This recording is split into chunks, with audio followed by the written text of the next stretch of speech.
Hi, I'm Arthur and I draw stuff. Welcome to my channel. I'm so sorry that it's been a while between uploads, I've just been really busy lately. Today, I will be sharing my take on a human Enderman design.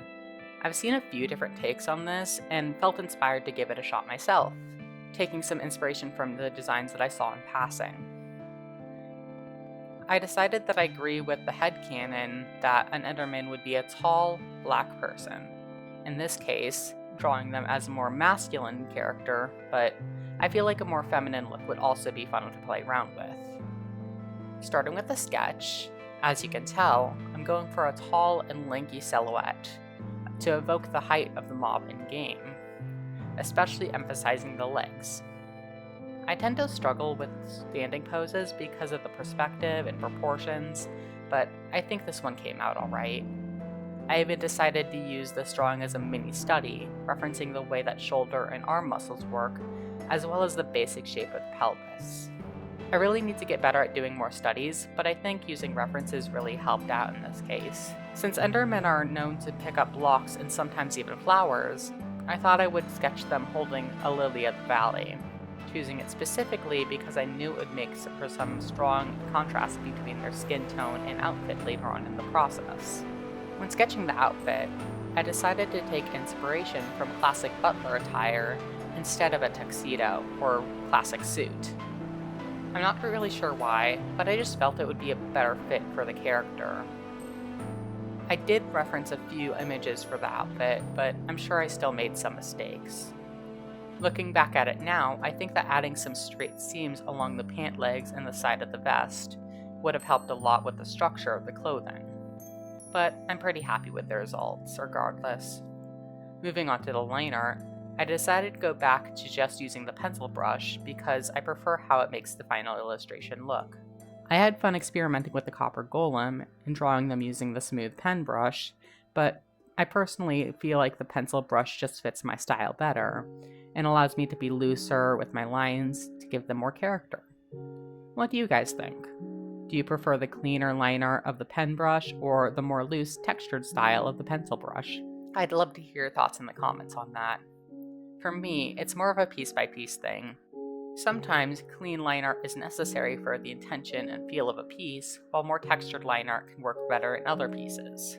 While you watch me do that, let's talk a little bit more about the Enderman. A few fun facts are, it's the only mob that spawns in all 3 dimensions, and it's one of the only 2 mobs that the player is required to find and defeat in order to go to the end and beat the game. The other mob required is the Blaze, because the Enderman drops Ender Pearls, and the Blaze drops Blaze Rods, which can be crafted into Blaze Powder and combined with Ender Pearls to create Eyes of Ender, which are used to both locate the stronghold and activate the portal. I've only beat the game a few times, one of those times is in my current Forever world.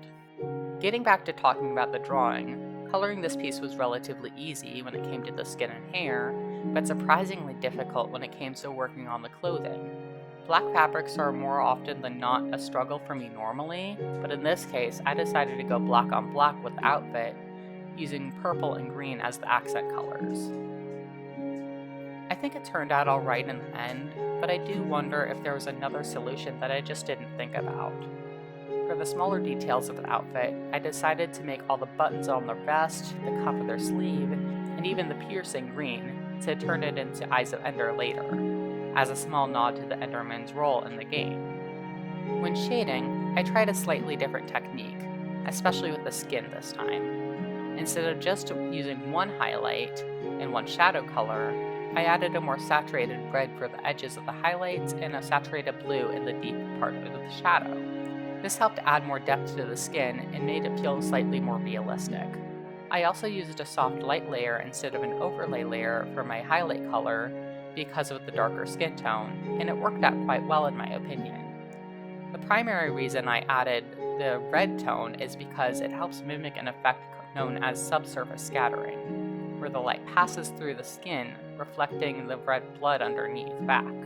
The effect is more visible where the skin is thinnest, but it can be seen elsewhere too.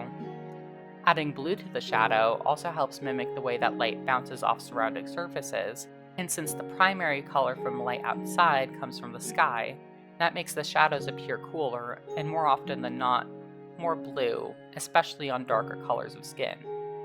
For the clothing and hair, I did the same thing, but just without the subsurface scattering. You may have also noticed that I added more texture to the hair in the shading phase this time instead of doing that with the line art like I did with Pinkie Pie.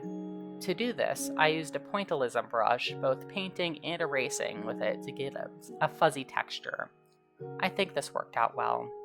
Last but not least, I added some of the smaller details, colored the line art, and added the background, including images of the Enderman and Lily of the Valley, as they appear in-game.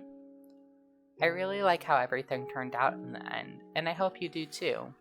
If you enjoyed it, please consider liking and subscribing, and using the new hype feature if it's available to help me reach more viewers. With that said, see ya!